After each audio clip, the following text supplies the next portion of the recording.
The Exorcist has just been released on a 4K Blu-ray.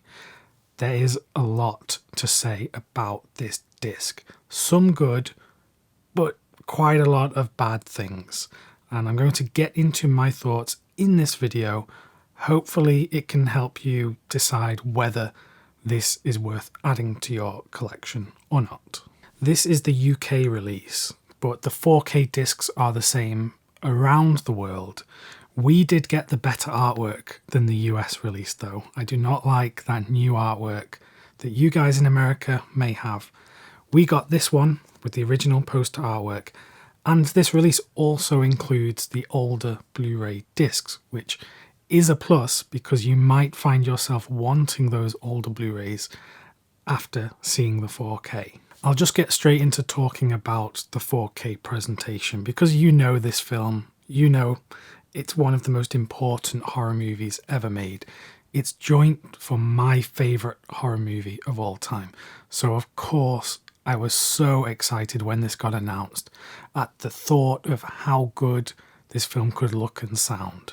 So I began by watching the theatrical version first, and the film begins in Iraq, those scenes with Max von Sydow in the excavation, which leads to this unleashing of the demon Pazuzu. And I was very impressed. The clarity in the image, you could see so much in the faces, in the landscape.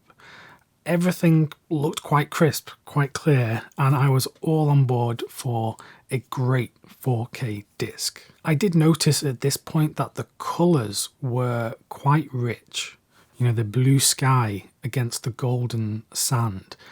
The colours looked very strong, and this kind of sent alarm bells ringing slightly that the colours had been pushed a bit too much with the grade for this restoration. But anyway, I continued with the film. Things were looking fine. You get to the scenes with Reagan and her mother, and then the introduction of Father Karras. And then we got to some very bad images indeed. The scene, which I've seen a lot of people talk about online at this point, the scene where Father Karras is in the New York subway about to get to the train.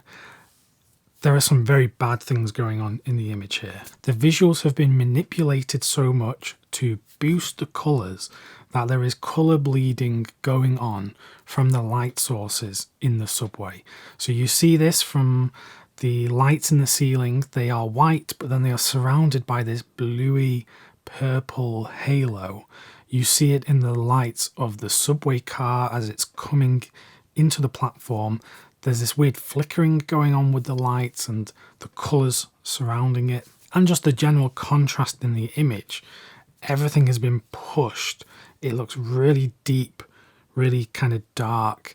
It looks quite neon because of this colour bleeding effect. It looks like something out of Blade Runner. It totally does not fit the feeling of The Exorcist. But then after that we get some more scenes where everything looks quite normal. It looks quite filmic. It looks like how the film should look, with some great detail due to the increased resolution. The colours are looking fine. But I keep noticing every so often these issues cropping up. There's the sequence where the priest is coming into the church with some flowers and he sees the vandalized statue inside the church. Well, in the run-up to that scene, the colours are really pushed. You know, the blue sky, the building is all red.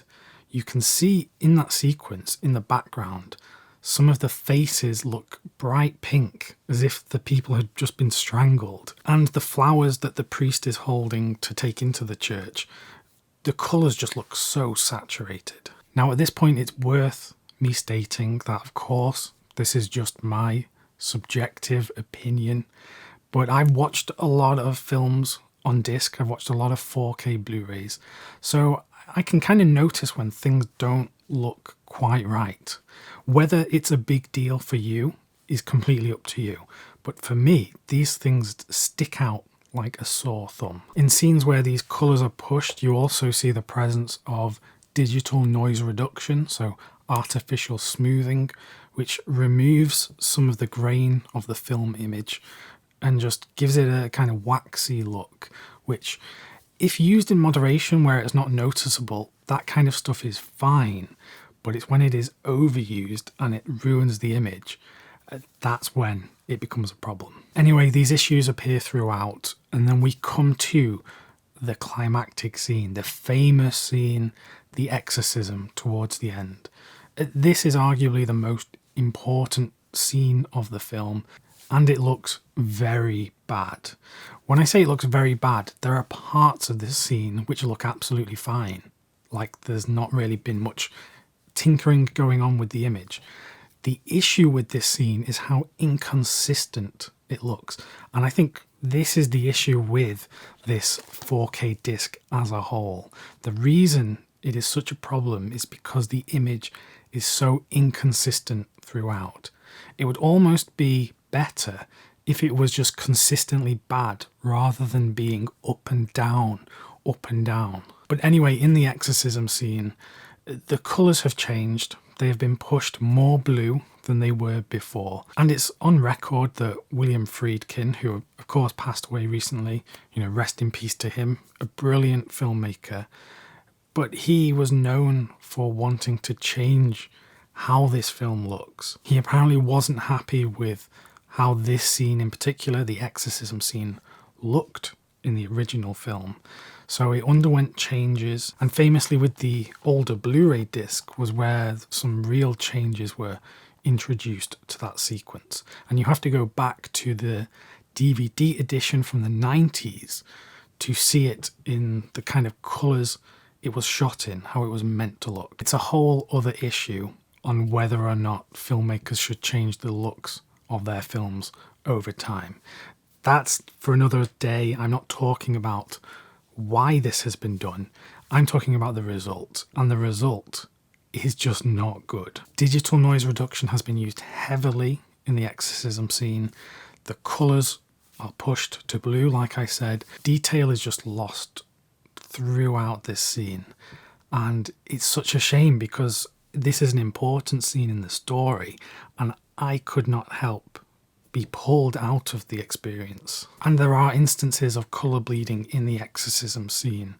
There is the Bible that Max von Sydow is holding, which is bright red, and that red is kind of bleeding into his hands. It just does not look right. The Dolby Atmos track on the disc is actually quite good. There's the odd occasion of some sound effects dropping in volume slightly, but apart from that, I had no issue with the soundtrack on this. It just didn't do it for me because I was so distracted by the visuals. So the question is this worth picking up? Well, I would say to you, no, it's not, and that we should try and send some kind of message to Warner Brothers that this is not good enough. I don't know whose fault this is. You could point the blame at Friedkin or Warner Brothers, but I'm not actually interested in pointing fingers. I'm just interested in this in its current state, and I don't think I can recommend it as it is. I don't think it'll make a difference though. This will still sell tons and tons of copies. It's probably already made its money back in the first week or two of its release. It will be up to you whether these issues are something that you can look past or not. For me though, this is a real disappointment, and yeah, it just leaves me feeling quite emotional because I was really wanting this to be good, and it's just not. Anyway, if you wish to stick around on the channel and watch more of my videos, then check out the review I just did for the Wicker Man 4K Blu-ray, which just came out. Click that on screen right now and that'll take you to the video. Thanks very much for watching, and I'll see you soon.